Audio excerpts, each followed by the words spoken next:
So they opened fire? Why? Because they wouldn't let them be screened.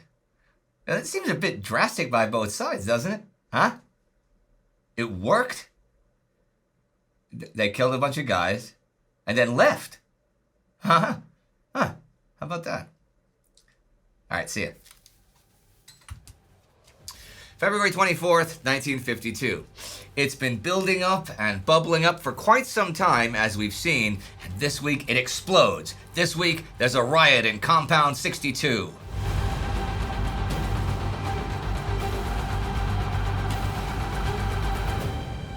I'm Indy Neidell, and this is the Korean War.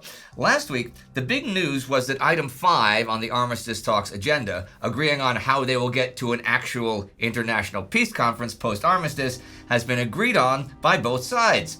Of course, the war continued, and there are still 2 more items to be agreed upon.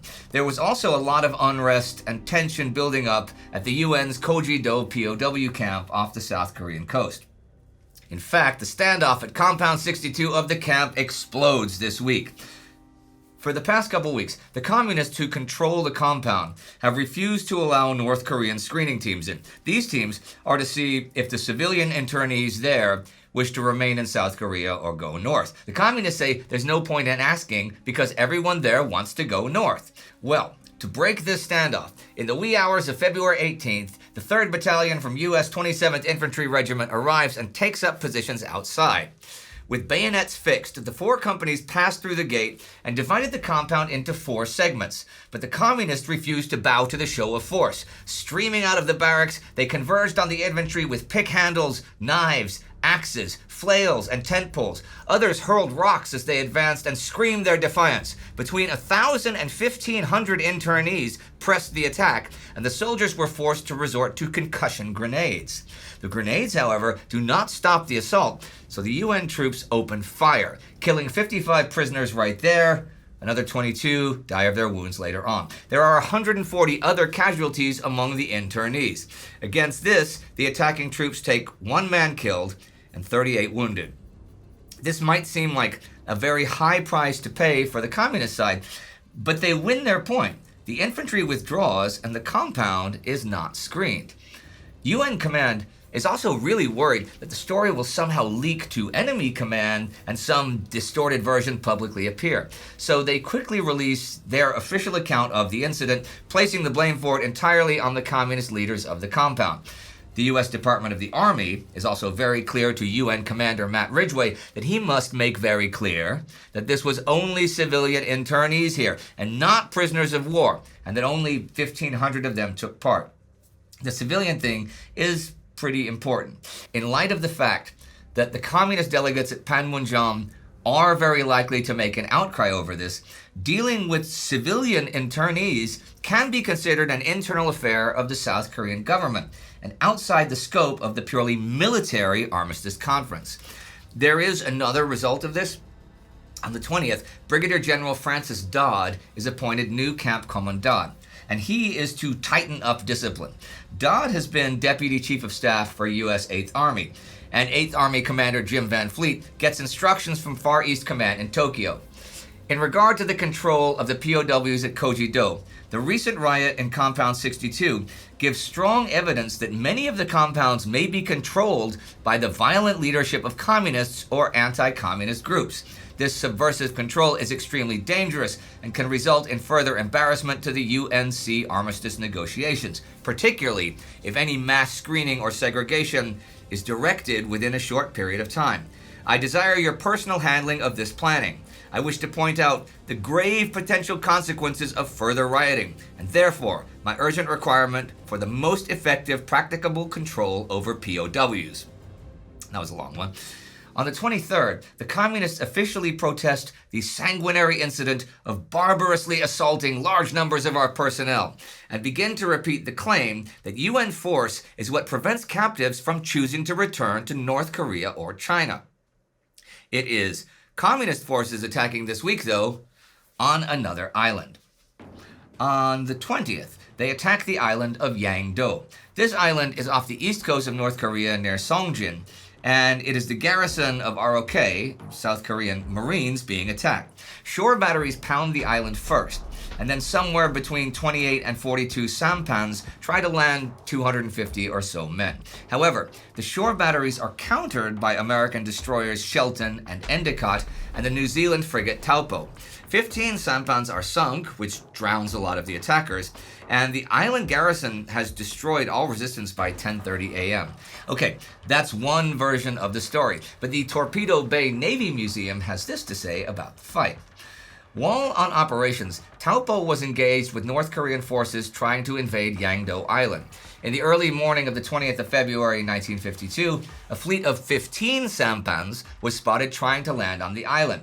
Taupo moved to attack the sampans, sinking 10 and driving the rest off. Unfortunately, this almost proved her undoing, as the North Korean shore batteries had the range and began to straddle the ship with their salvos.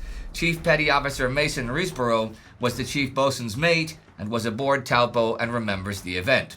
We suddenly became a very enticing target for the shore batteries that commenced to do their best to put us under. Their firing was pretty accurate. Of course, the captain naturally said, "Full speed ahead of everything, and let's get the hell out of this fast." We wiggled and wound our way out while Lieutenant Sowell had a bash with the old 4-inch at the shore batteries, and we got out of there as quickly as we could. However, we had sustained some small damage around about the water line, which was causing water to enter the engine room, and we went around the other side of the island, well out of the sight of the shore batteries. There are sometimes big discrepancies between chronicles of the same event. Walter Hermes, also covering Yangdo, lists 11 sampans sunk, for example. The fight for the various islands seems like it will continue in fits and starts. Actually, the Joint Chiefs of Staff, the U.S. Joint Chiefs, have been considering adding a little naval drama to the war.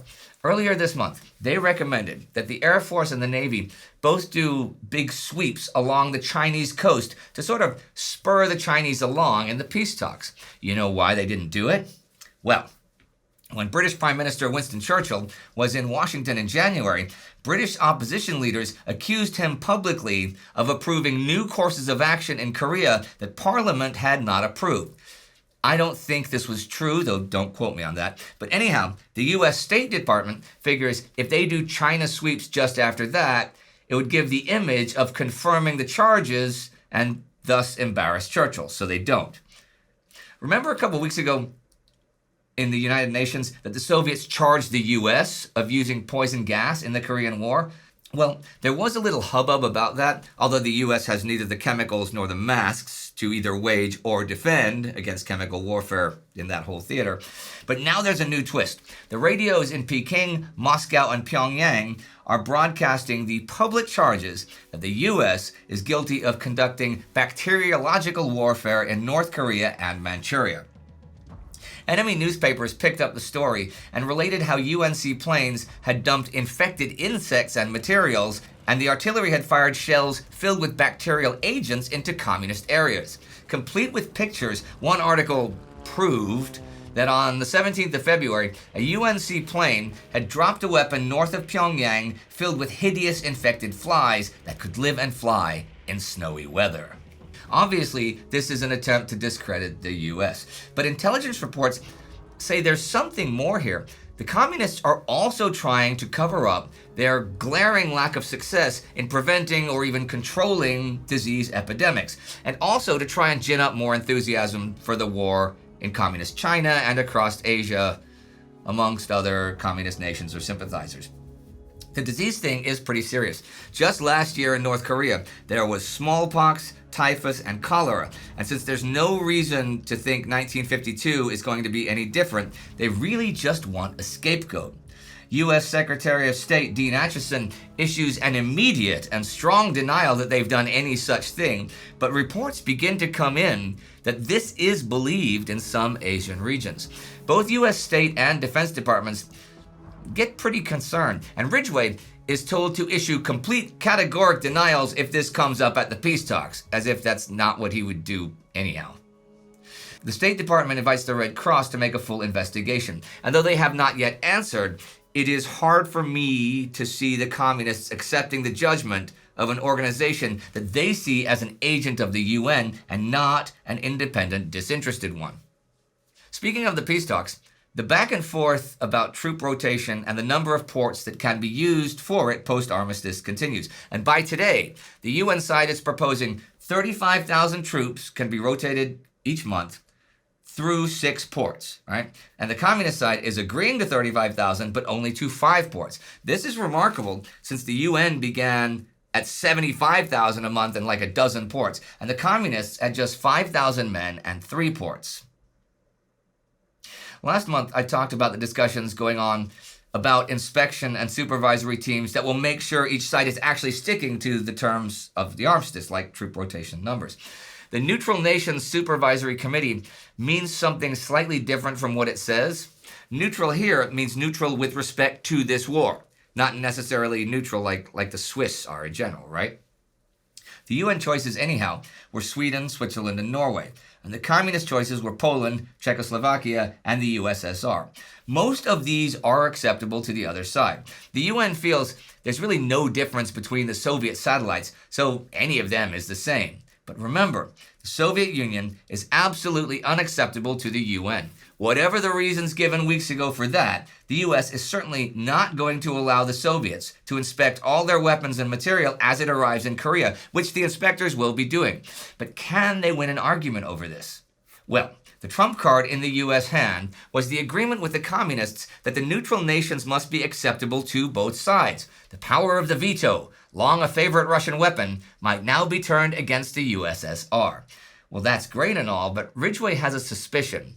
The communists are using the USSR thing here to lay groundwork for concessions on troop rotation and ports in exchange for the USSR not being on the Supervisory Committee. I personally do not believe this to be true based on the goodwill by both sides in changing their rotation and port demands. But nevertheless, Ridgway says they must say unequivocally, which they have not done, that the USSR will never be acceptable. Washington says they need to exhaust all other possibilities first, or maybe offer to drop Norway if they drop the USSR. So that's what they plan to offer tomorrow, the 25th. And here are some notes to end the week. On the 19th, 389 MiG-15s are spotted in the skies over Korea. This is the largest number that's been counted in a single day so far. UN pilots shoot down 3 of them. That same day, intelligence discovers that in response to a North Korean amnesty proclamation, some ROKs and guerrillas turn themselves in. They receive a guarantee of no reprisals and a complete pardon, provided they confess to their crimes against the North Korean government. And on the 21st, a North Korean officer, Brigadier General Lee Il, defects. He arrives at Koje-do Island in Wonsan Harbor aboard a sampan and surrenders to Marines. He has a lot of communist top secrets in his briefcase, including the plans for attacks against certain Wonsan islands. He is immediately taken to 8th Army headquarters for debriefing. And that is this week of the war, with a riot exploding at Koje-do, communist attacks on another island, and accusations of poison gas and biological warfare. Perhaps designed to excuse the failure to prevent recurring disease epidemics. For that is a problem with war, disease.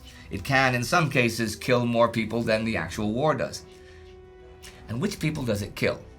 Well, it doesn't play favorites, but is it more likely to kill soldiers in mostly organized formations and organized housing who have regular meals and clean water and doctors and medicines, or the civilians living in the bombed-out wreckage of their towns and villages with no clean water, no running water at all, no electricity, and very little in the way of food or medicine? I think we all know the answer. It is important, when considering this or any war, to keep in mind the terrible costs paid so often by the civilian populations, who are sometimes not even side notes or afterthoughts to those actually making war. I will continue to remind you of this as I cover this war week after week. To help ensure that I can do this, join the Time Ghost Army, for that is what allows it. You can join the army at timeghost.tv or patreon.com. Fred T. Horse, great name, is the Army Member of the Week for this channel. These are the newest commissioned officers. Do not forget to subscribe. See you next time.